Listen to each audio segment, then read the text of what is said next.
अस्सलाम वालेकुम एवरीवन, मैं हूँ Savia Sardar. Welcome back to another video. उम्मीद करती हूँ कि आप सब लोग बिल्कुल खैरियत से होंगे, ठीक ठाक होंगे और बहुत खुश होंगे। अल्हम्दुलिल्लाह मैं भी यहाँ बिल्कुल ठीक ठाक हूँ।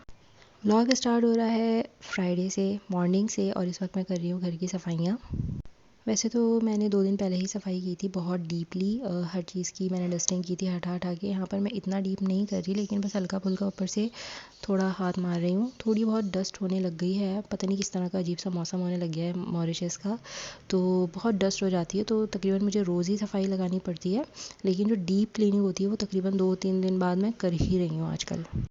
थर्सडे को मैंने हल्की फुल्की सफाई कर दी थी, सिर्फ झाड़ू लगा दी थी, पोछा नहीं लगाया था। तो आज जो है फ्राइडे भी है, तो मैंने सोचा कि जमकर सफाई करते हैं। सबसे पहले डस्टिंग करें ताकि सारी चीज़ें साफ़ सुथरी लगें।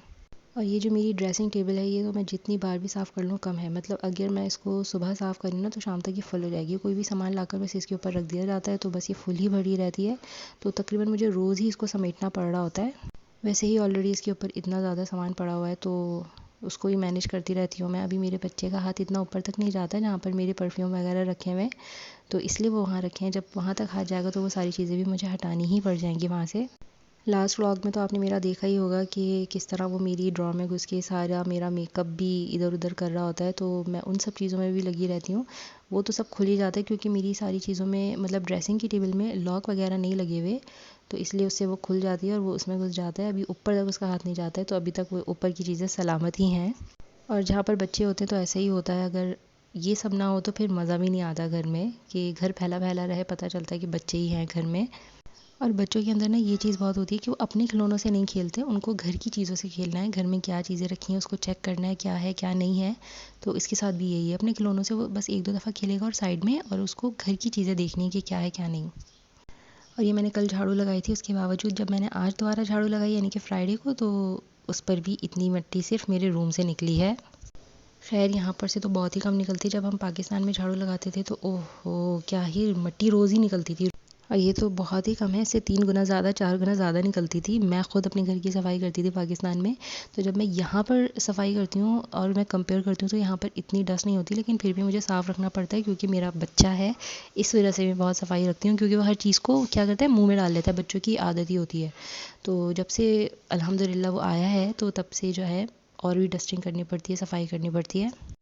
जब मैं यहाँ पे मॉरिशस में शुरू में आई थी शादी होके, तो सफाइयाँ करने का इतना मसला नहीं होता था कि रोज़ ही सफाई करनी है। मतलब आपने अगर एक दिन सफाई कर ली, उसके बाद आपकी 3 दिन की छुट्टी। घर एकदम साफ़ सुथरा रहता था और हर कोई ना घर को साफ़ ही रखता था, कि जैसे कोई चीज़ अगर उठाई है तो उसको वापस वहीं पे ही रखना है।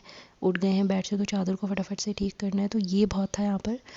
इसलिए जो है ज़्यादा सफाइयों के मसले ही नहीं होते थे, क्योंकि घर साफ़ ही होता था ऑलमोस्ट। और क्योंकि मैं पाकिस्तान से आई थी तो इसलिए भी मेरे लिए तो ये बहुत साफ़ सुथरा था, क्योंकि डस्ट ही नहीं होती थी बिल्कुल भी। वहाँ तो रोज़ ही इतनी डस्ट हो जाती थी कि रोज़ ही आपको डस्टिंग करनी पड़ेगी। यहाँ पर इतनी करनी नहीं पड़ती।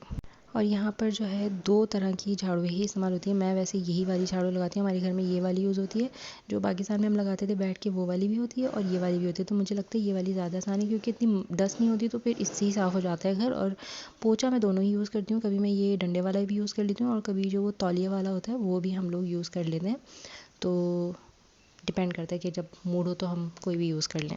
और बस यहाँ पर मेरी सारी साफ़ सफाइयाँ हो चुकी हैं, घर एकदम चमचमाता हुआ हो चुका है। और अब अपने आप को चमकाएंगे, क्योंकि आज जुम्मा है तो सबसे अच्छे कपड़े पहनेंगे। तो यहाँ पर मैं चूज़ करी थी कि आज मैं कौन से कपड़े पहनूँ जो मैंने काफ़ी टाइम से नहीं पहने। और मैंने जो है अपना ये रेड वाली जो मैक्सी है, मैंने कोई साल भर से नहीं पहनी है। और मौसम भी आजकल थोड़ा सही है यहाँ का, थोड़ा ठंडा अच्छा सा, तो ये पहन लिया जाएगा क्योंकि ये कपड़ा थोड़ा जॉर्जेट टाइप है, तो ये गर्मी में ज़्यादा पहना नहीं जाता, तो इसीलिए इस वाले मौसम में इसको पहनेंगे। तो आज मैंने ये वाले कपड़े अपने निकाले हैं, जो कि मुझे मेरी सिस्टर इन लॉ ने बनाकर दिया था, गिफ्ट दिया था जब मैं शादी होकर आई थी। तो ये तब से मेरे पास है और मुझे अच्छा लगता है, तो इसलिए मैं संभाल संभाल के इसको पहनती हूँ। और इस वक्त तकरीबन बज रहे थे 10:30 बजे, पौने 11 बजे का कुछ टाइम था, तकरीबन 11 बजने वाले थे। तो मैं बिल्कुल फ्रेश हो गई थी नहा धो के, और अब मैं अपने आप को थोड़ा तैयार श्यार कर रही थी। यहाँ पर मैं सन ब्लॉक लगा रही हूँ, तो ये मैं डेली बेसिस पे ही लगाती हूँ और मुझे अब इसकी आदत हो गई है बहुत। और वैसे भी इसको लगाने के बहुत से फ़ायदे हैं, तो ये लाजमी लगाना चाहिए, आप चाहे बाहर निकलें ना निकलें घर में, क्योंकि हम लोग कुकिंग वगैरह करते हैं सब, तो ये लाजमी लगाना चाहिए कुकिंग करते वक्त भी। वैसे मैं इतनी ज्वेलरी अब पहन ही नहीं पाती, मेरे पास इतनी ज़्यादा ज्वेलरी पड़ी है। कभी मैं उसके ऊपर भी एक ब्लॉग बनाकर आपके साथ शेयर करूँगी सबके साथ कि मेरे पास कौन कौन सी ज्वेलरी कलेक्शन है। तो यहाँ पर जो है मेरी गोल्ड की है, जो कि मेरी स्कूल टाइम से मेरे पास है और मेरी अम्मी ने मुझे बना कर दी थी। ये मेरे ख्याल है मैं शायद 7 में थी या 8 में थी, तब मुझे मेरी अम्मी ने ये बना कर दी थी। तो तब से अब तक मेरे पास है और मैं संभाल के रखती हूँ। तो अक्सर ही जो होता है जुम्मे के दिन मैं इसको पहन लेती हूँ। ये मुझे बहुत अच्छी लगती हैं और बहुत लाइट वेट है। और ये कुछ इस तरह का मेरा आउटफिट दिखता है, रेड कलर में, बहुत ज़बरदस्त सा, बिल्कुल लॉन्ग मैक्सी और ढीली ढाली से। और मुझे वैसे भी ढीले ढाले कपड़े बहुत अच्छे लगते हैं। तो बस यहाँ पर जो है तैयार श्यार होने के बाद फिर मैंने अपने बेटे को तैयार व्यार किया था, उसको नहलाया और उसको बिल्कुल तैयार कर दिया था। और तकरीबन 12 बजे तक नहला वहला के खिला पिला के मैंने उसको सुला दिया था। और फिर यहाँ पर 12:30 बजे ज़ोहर की अज़ान हो जाती है। तो तकरीबन 12:30 के बाद ही मैं नमाज़ पढ़ने के लिए खड़ी हो गई थी। सुकून से मैंने फिर अपनी नमाज़ पढ़ी है पूरी। और फिर जुम्मे के दिन मैं नफ़िल पढ़ लूँ, चाहे वो 2 हों या 4 हों, तो मैं लाज़मी ये पढ़ लूँ और दुआ करूँ उसके बाद, क्योंकि मुझे अच्छा लगता है ये पढ़ना। एक्स्ट्रा नफ़िल जब भी मुझे कोई भी सी नमाज़ में टाइम होता है तो नमाज़ पढ़ने के बाद मैं नफ़िल पढ़ लेती हूँ, और ख़ास तौर पर जुम्मे के वक्त। वैसे मगरिब के बाद तो मैं लाज़मी 2 नफ़िल एक्स्ट्रा पढ़ती हूँ पूरी नमाज़ पढ़ने के बाद। तो जुम्मे के दिन भी मैं पढ़ती हूँ और फिर उसके बाद मैं तस्बीह वगैरह पढ़ती हूँ बहुत अच्छे से। उसमें जो है दुरूद शरीफ होता है, लाज़मी पढ़ते हैं वो तो जुम्मे के दिन, और इस्तग़फ़ार वगैरह मैं पढ़ती हूँ। और इसके अलावा और भी बहुत सी तस्बीह हैं तो जो मुझे याद रहती हैं जुम्मे के दिन, मैं वो पढ़ती हूँ। और बस फिर सारी तस्बीह पढ़ने के बाद जो है मैंने सुकून से अच्छे से दुआ मांगी अल्लाह पाक से। ये जो होता है ना कि नमाज़ जब आप पढ़ लें तो ऐसे ना उठ जाया करें, नमाज के बाद लाज़मी अल्लाह से, और जो दिल चाहे अल्लाह से मांगे, जो दिल चाहे। अल्लाह के ख़जानों में कोई कमी नहीं आती, हम जितना मांगेंगे अल्लाह हमें उतना अता करेगा। और इस नीयत से मांगे कि अल्लाह हमें अता करेगा, ये नहीं कि बस ऊपरी ऊपरी दुआ मांगी और बस ख़त्म। और बस यहाँ तकरीबन मुझे आधा घंटा से थोड़ा ज़्यादा ही लगा था नमाज़ पढ़ने में और सारी तस्बीह वगैरह पढ़ने में।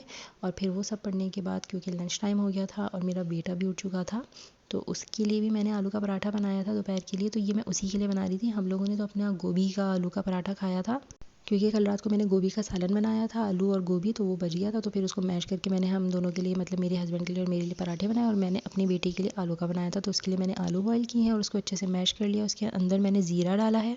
ज़ीरा डालने से पहले मैंने इसको भून लिया था तवे पे हल्का हल्का, और हाथों से अच्छे से क्रश कर लिया था, पाउडर टाइप बना लिया था। बहुत ज़्यादा फ़ाइन पाउडर नहीं था, लेकिन हल्का हल्का दरदरा जो होता है वो था।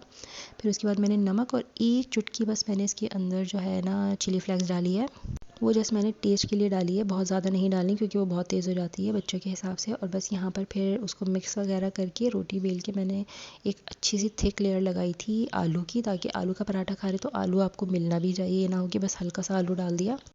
और बस इस तरह पूरे रोटी के ऊपर आलू फैलाकर मैंने दूसरी रोटी ऑलरेडी बेल के रखी हुई थी, फिर वो इसके ऊपर रख के और सारे कॉर्नर को मैंने अच्छे से प्रेस करके बंद कर दिया था, ताकि जब मैं पराठा बनाऊँ तो खुल के आलू बाहर ना आए, क्योंकि पहले जब मैं पराठा बनाती थी ना खुल के बाहर ही निकल जाता था।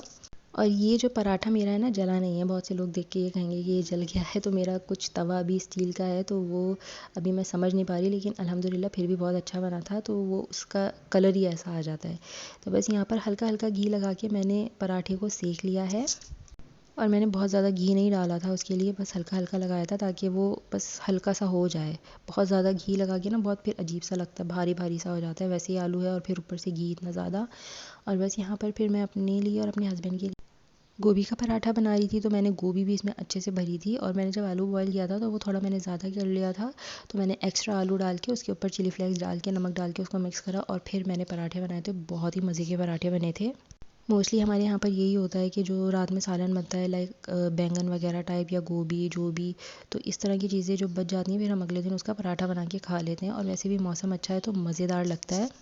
तो बस यहाँ पर हम लोगों ने अच्छे से अपने पराठे एंजॉय किए, लंच किया अच्छे से, और यही था मेरा आज का ब्लॉग। बस यहीं पर इसको मैं एंड करूँगी और इंशाल्लाह मिलूँगी आपको नेक्स्ट ब्लॉग में। तब तक अपना बहुत सारा ख्याल रखिएगा, मुझे दुआओं में याद रखिएगा, और लाजमी मेरे चैनल को सब्सक्राइब कर लीजिएगा, और पसंद आई तो मेरी वीडियो को लाइक भी ज़रूर कर दीजिएगा।